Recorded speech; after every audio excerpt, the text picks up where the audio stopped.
Good evening, engineers. I hope you are doing very well. Today, I would like to discuss something very important for the structural engineers. Uh, they are using ACI code to design their structures. Uh, Before starting, I would like to highlight that English language is not my native language, but I will do my best to talk clearly as can as possible. Today, we will talk about the Anchorage requirements, and this topic is very important for practical design. Number one, regarding the anchorage requirements in ACI code, all these requirements are mandatory to be satisfied. It's not, they are not optional. You have to go to chapter 25 in ACI code to satisfy all anchorage requirements. In most of our projects, we can see that the third party or or any part for reviewing the drawings, they are always commenting on our drawings to check the anchorage requirements as per ACI code, but the engineers don't know what to do when they get this comment. First of all, some engineers they are thinking that if they have if they release the moment in ETABS model, they can uh, uh, uh, skip satisfying the anchorage requirements at support. This is in fact not true. Releasing the moment in ETABS is not acceptable, by the way, and this is not the intent of the code. You can release maybe the moment to increase the positive moment and the deflection, but at this connection you have minimum moment should be satisfied, and you have to satisfy anchorage requirements accordingly. As you can see here, this is from ACI 318-19. This is simply supported, and as we can see here, we have ACI standard hook. So you have to satisfy the anchorage requirements even though at the simply supported connections. Number two, also some engineers don't satisfy the anchorage requirements for additional bars of RC slabs. In many projects, I have seen that the contractors don't develop the additional bars into the support. They are, for example, if this is the additional two bars, only they are providing two bars with or into the support maybe 10 to 15 centi, something seem like that, but this is not correct. Even though you have additional bars, these bars resist the moment, so you have to satisfy the anchorage requirements for those bars at the support. So you have to take care in your projects that additional bars in the beams or slabs should be developed at the support. Even though for temperature reinforcement, shrinkage and temperature, we know that shrinkage and temperature reinforcement um, is subjected to tension, so also must be developed in tension at support. This is very important. A ACI code gives you multiple options to satisfy the anchorage requirements. First option, you can use straight bar into the supporting elements, as you can see here, LD. So tension development length LD as a straight bar. You have to check the requirements of chapter 25, section 2542. Also, you can use standard hook 90-degree or 180-degree. This is we are calling LDH. LDH. So you have to understand these samples. So you have to go to check 25.4.3 in ACI code. If you cannot satisfy the anchorage using straight bars or standard hook, you can use headed bars. As you can see, for headed bars also you have to satisfy minimum distance inside the supporting element uh, called LDT. And you can see other requirements for the headed bars, including this the minimum diameter uh, for the headed bars also at this head. This is chapter 25, section 25.4.4. Also, we have compression development length. We are calling this LDC as a straight bar. By the way, compression development length or the development length in compression cannot be as a hook. It should be straight bar. This is very important. So you have to check ACI chapter 25.7.9. So you have to understand that we have LD, LDH, LDT, and LDC. Um, if you decide to use a 90-degree standard hook, you have to satisfy three items or 3 points must be satisfied if you are using a standard hook. First of all, this LDH, minimum horizontal embedded length of the bar inside the supporting element. This is number one, you have to check. Number two, minimum bend. Minimum bend you have, because we have bearing stress, so if you have sharp bend here, the bearing stress will be exceeded here, and this will cause or will lead to slip of the bar, and so failure. And also you have minimum tail, as you can see, so you have to take care when you decide to use 90-degree standard hook. You have to satisfy these three items uh, as per the ACI code. Also, if you this is headed bars, as we have said now, you have to satisfy minimum LDT. Minimum LDT, this is the minimum horizontal distance inside the supporting element.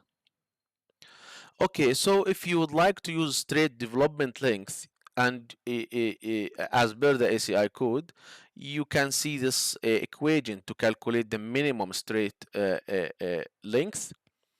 This length should be satisfied inside the supporting element and inside the element itself. In fact, if we have long cantilever, no issue. But if we have a corbel here, we have issue to satisfy this LD. So in corbel, we are using mechanical anchorage because the corbels are always with short span. So you can calculate the minimum, and you have to check the available distance inside the supporting element, and if you can use straight bar, it's okay. If you cannot use, you have to check if you can use a standard hook 90-degree or 180. So let's assume that we cannot develop the bars using straight development length. So we have to check now if we can use standard hook. From the face of the supporting element into the element itself, we have to check the LD also. But inside the support, as we have discussed here, we don't have distance to satisfy the LD as a straight bar, so we can use standard hook. For the standard hook, we have to check the LDH from the face of the supporting element to the end of the bend, and we have to check the diameter of the bend, and we have to check the length of the extension. We have in ACI code table to specify how much. It's not a fixed, by the way. It's not this it depends on the diameter of the bar also. And you have minimum, by the way. This is the equation to calculate the minimum LDH, and you have minimum also 8 multiplied by with the diameter and 150 millimeter minimum LDH for the standard hooks. This equation, if we couldn't satisfy straight development length under 90-degree standard hook, we can check if we can use headed bars, by the way, and this equation from the ACI code to calculate minimum LDT. You have to go to chapter 25 section 442 to check other requirements and for the headed deformed bar.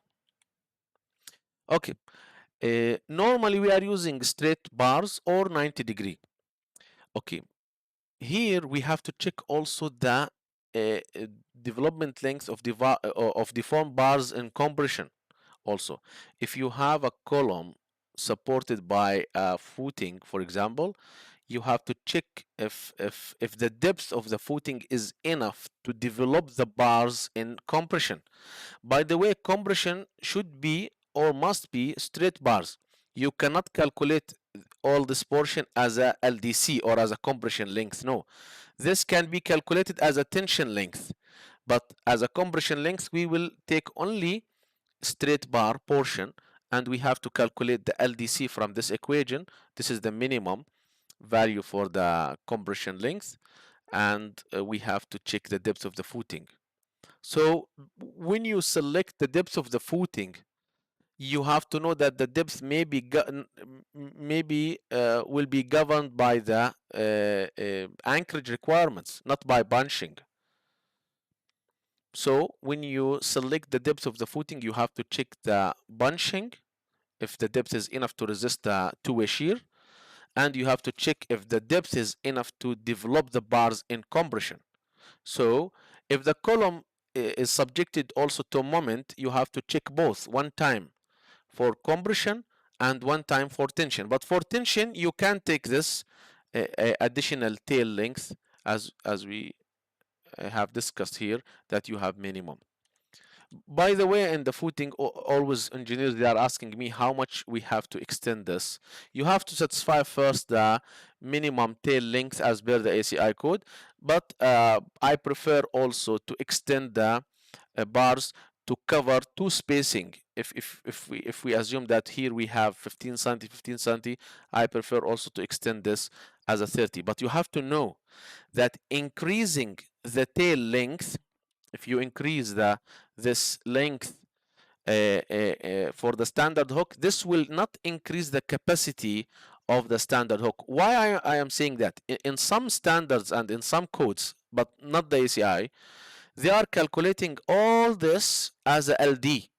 But in ACI code, this is not acceptable. No, you have to satisfy LDH separately and minimum diameter here, and this is minimum tail or extension. If you open the ACI code, this is table 2532. Sorry. This is for the minimum inside bit diameters and standard hook geometry. This is for the standard hook, as we have discussed now. This is L extension, as you can see. Here they mentioned that a longer extension shall not be considered to increase the anchorage capacity of the hook.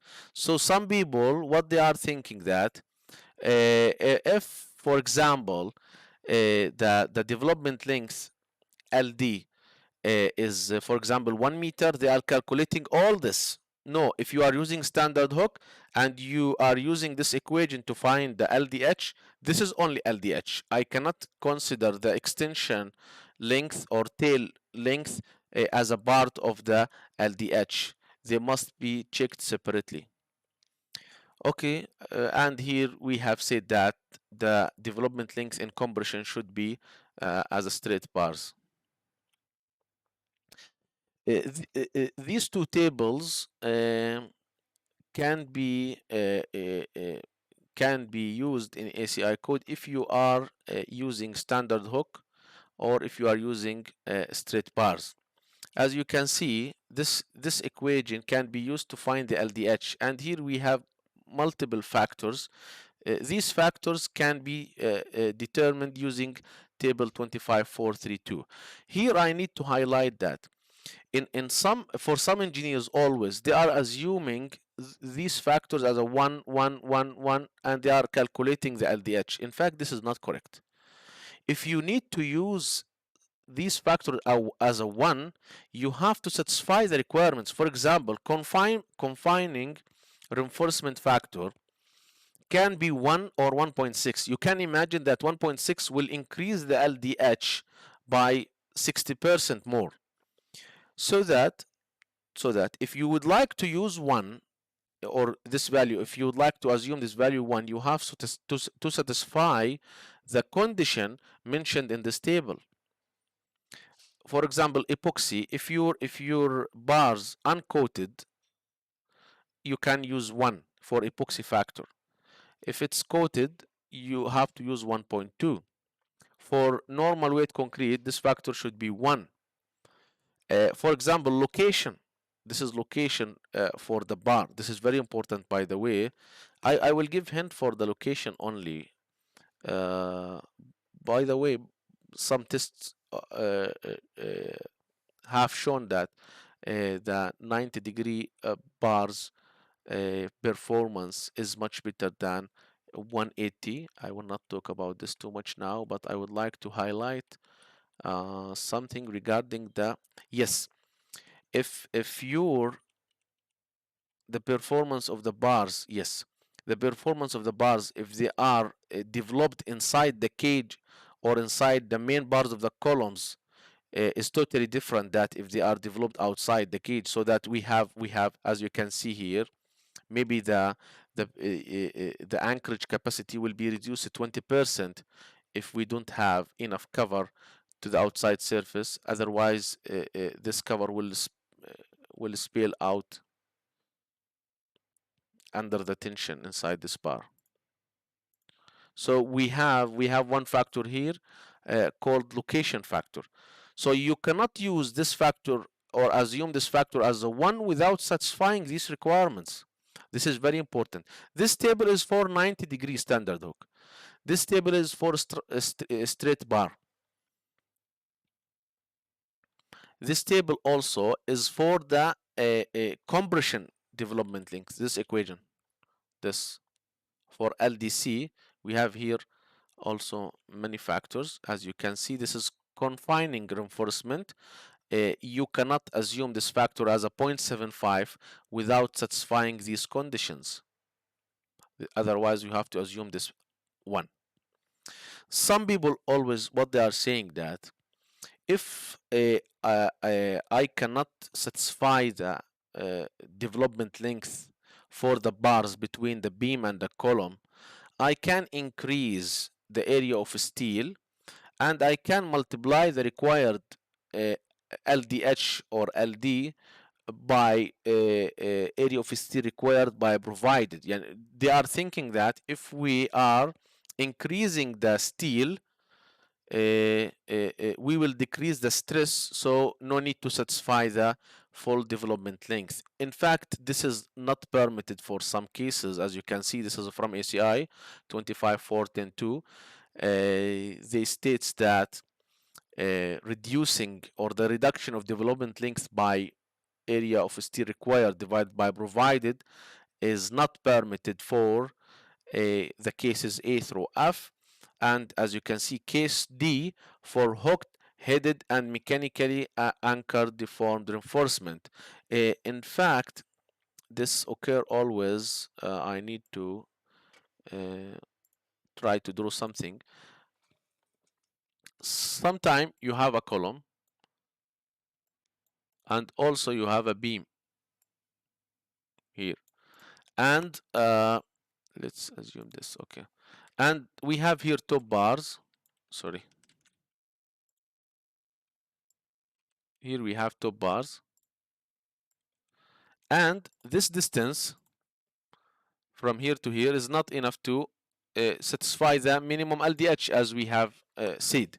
So the engineers, what they are doing, they are increasing this steel, okay, they are increasing this steel so that we can reduce this distance. This is not acceptable, by the way.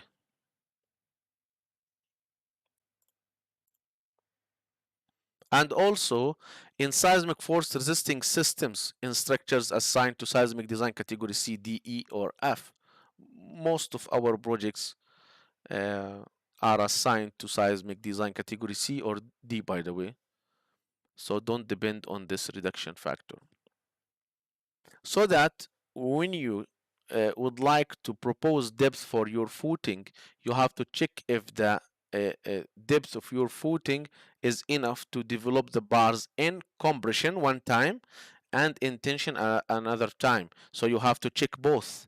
And as I told you, LDC should be straight bars. Don't tell me that all this as a LDC. No, this is only LDC. But for for the standard hook, this can be LDH and sorry, and this will be the extension. This is if the column is subjected to the moment. And also from the critical section, you have to check if the bars can be developed in tension. Okay. Here also for the top reinforcement, you have to check if you have a column here, you have to check LDH, bend diameter, and also L extension. Here for the bottom bars, some detailing books they are they they they states that or they state that we can uh, um, um, put the bar inside the column maybe 15 or after the center of the column by 5 to 10 to 15 centimeters. This depend on the code that you are using for detailing. But here I need to highlight very important point that if your section here we know that this is the main steel to resist the negative moment. If this steel exceeded the area of steel maximum, you have to use compression reinforcement to make the balance. So we are calling this section doubly reinforced section. At this case, these bars should be developed inside the support by LDC.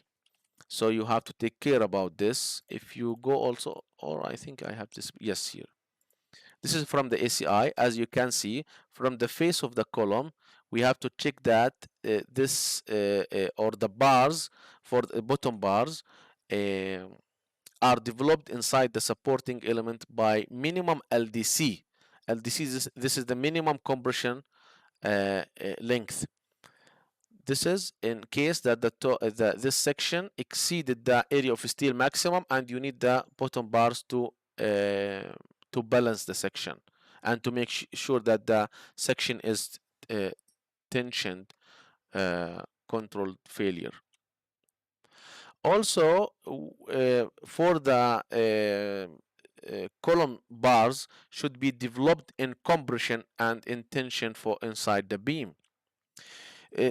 This in fact very important also because in many projects we got always typical comments to check the column slab connection from the Anchorage point of view.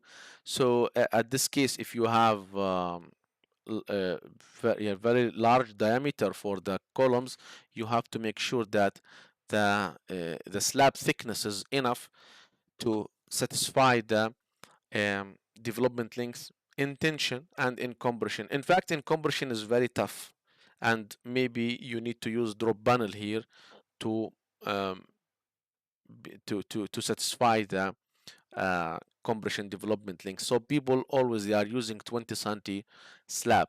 If you remove the cover and the top mesh, so the available distance is not enough to satisfy the anchorage requirements. This is from the ACI detailing book. I know some engineers they will say to bend the bars inside the center or toward the center, not outside.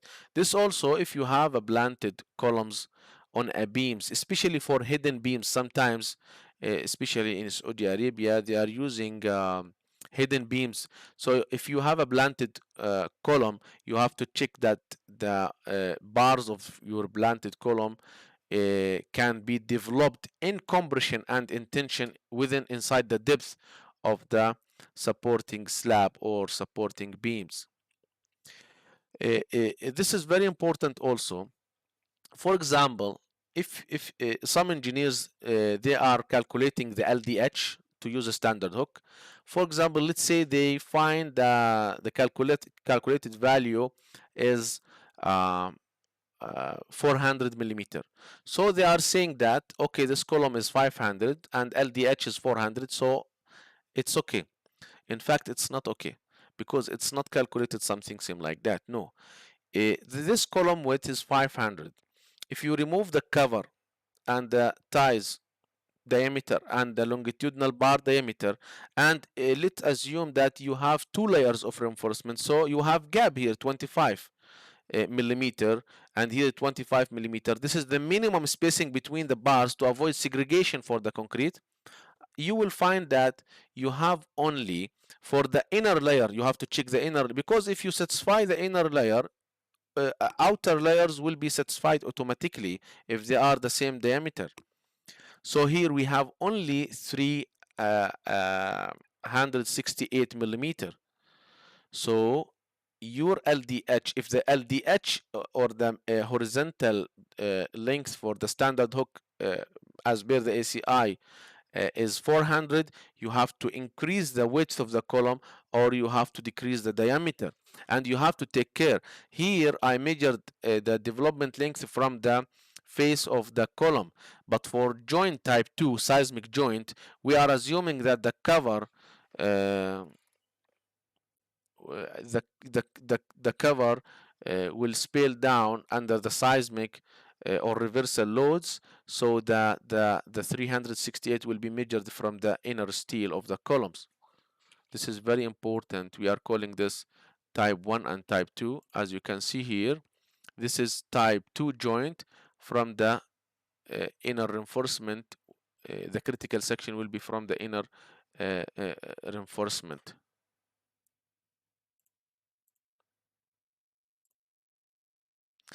If you are using ACI 318-14 version 14, you have to take care that ACI 19 developed new equations for, or addressed new equations for the development length, and as you can see here, um, the ACI 3 or the ACI 14 is less conservative uh, if you are using these equations to find the or to calculate the development length.